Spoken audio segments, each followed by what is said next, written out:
What's going on, guys? It's the Unhinged Engineer here, and I am back today with episode 32 of my Georgia Tech OMSCS vlog. Today, I'm going to be talking about the final exam for CS 6475, Computational Photography. I have an announcement about next semester coming up as the next episode in this vlog, and a little bit after that, probably in the new year, I will give my overall review of the course. Although, if you've been following the vlog to date, you probably have a general idea of what my sentiments about this course will be like in the new year. So stay tuned for all those. Also, stay tuned for my regular weekly content. I make professional development content for other young engineers like myself. And yeah, let's just get right into the final exam. Blasted this short and sweet. Because yeah, overall, I think the final exam was a pretty nice ending to the course. I don't really have any complaints. Setting was fair. I think it lived up to all of my expectations of it, which were not high, but also somehow certain classes managed to not meet the bar in terms of what a fair but also challenging assessment is. But this class did well. I think overall, given the 10% of the final grade it was worth, I think this assignment was solid. So what was it, right? It was a Canvas quiz. It was open book, open notes. We had a little less than a week to do it. And when you opened up a window, like when you opened up the exam, you would have a 3-hour time slot to do it in. I completed it in about 2 hours. It was 36 questions. And yeah, these questions were mostly multiple choice, but there were a couple of true-false in there, a couple of like multiple choice, like check all boxes that apply questions, stuff like that. Nothing where you actually had to write in an answer, like calculate a number or whatnot, which I think there were some questions like that in the robotics exam, if I remember correctly. But nothing really like that in this exam. Pretty straightforward.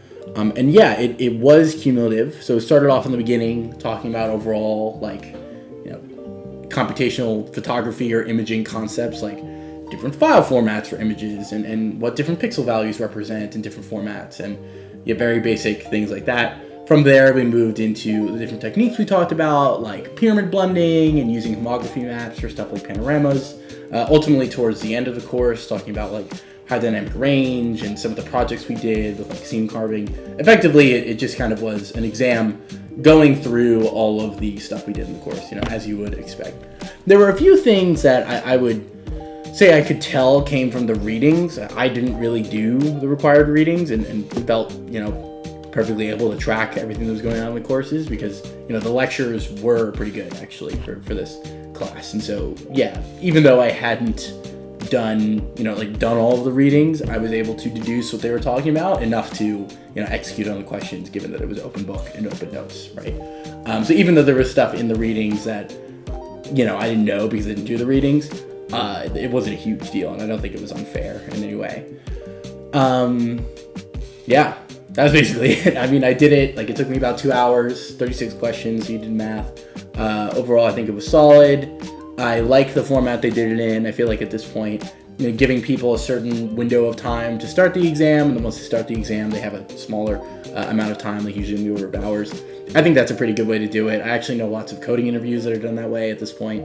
So I think they ran it fine, especially compared to some of the other things and them running it in weird ways, like projects or whatnot. Yeah, overall, I think the exam was pretty solid, and I'll pretty much leave it at that. So yeah, this might be my shortest vlog episode ever. I do know I did well. I think I got something in the 80s, and the average was about what I got. I think, what did I get, like an 82? Let me just look this up really quickly.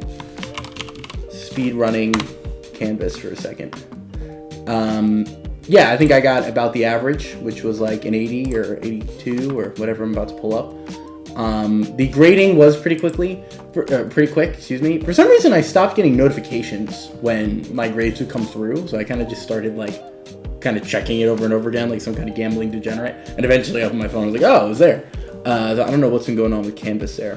But yeah, I got an 82, and I'm pretty sure the average was about an 82. So yeah, overall solid. Also, I'll say I reviewed the final portfolio on my last episode, and I got 100 on that. So kudos to them for they give you a checklist of things to do. You do all of them, and then they give you the credit, right? I mean, for something as small as a final portfolio, I think it would be kind of like a bit of a nuisance to expect some serious creativity there in given how kind of granular the work was. And they did. They just gave everybody hundreds, which is good. That definitely helps.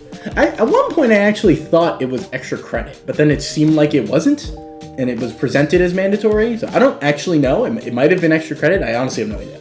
I also don't know how they're going to be curving things based on the averages for most of these assignments I'm looking through, I don't really think we're going to get much of a curve, or if we do, it won't be huge.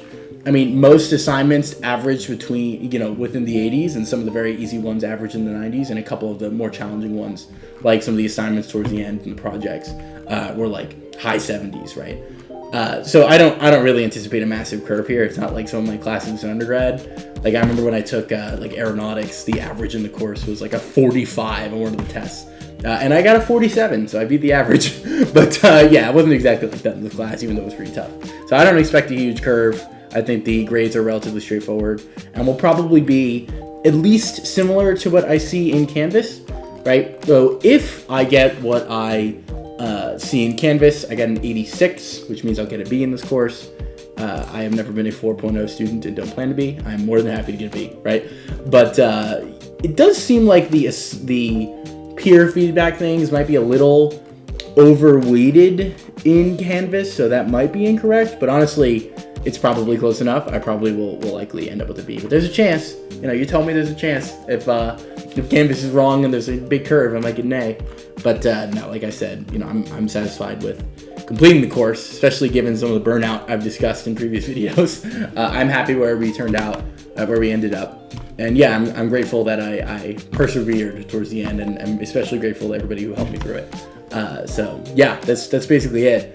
Thanks a lot for watching. I have an announcement about next semester coming up, which I've alluded to in several episodes, but I'll just share with you again. I'm going to be taking next semester off to focus on a few things, one of which is this channel. So I definitely want to invest a lot of time, energy, and unfortunately a little bit of money into building out this channel and making it something even more awesome than you guys have already helped make it. But yeah, there are other things going on in my life that have led me to decide, like, I'm going to take a little time off, focus on the channel, focus on my proper job that pays the bills, among other things going on in my personal life. And yeah, I dive deep into all of that in this upcoming announcement episode, which I'll be posting soon. And then a little bit later, once the smoke has cleared and my final grades are logged in Buzzport or whatever, I will definitely be making my final review of this course. So stay tuned for all that stuff. Like I said, I'm the Unhinged Engineer. If you're interested in any of this stuff or my professional development content for other young engineers in the aerospace industry or the tech industry or just about anything, if you're interested in some career guidance for somebody who's also figuring it out as they go, then definitely like, comment, and subscribe. Thank you so much for watching, and I will see you next time.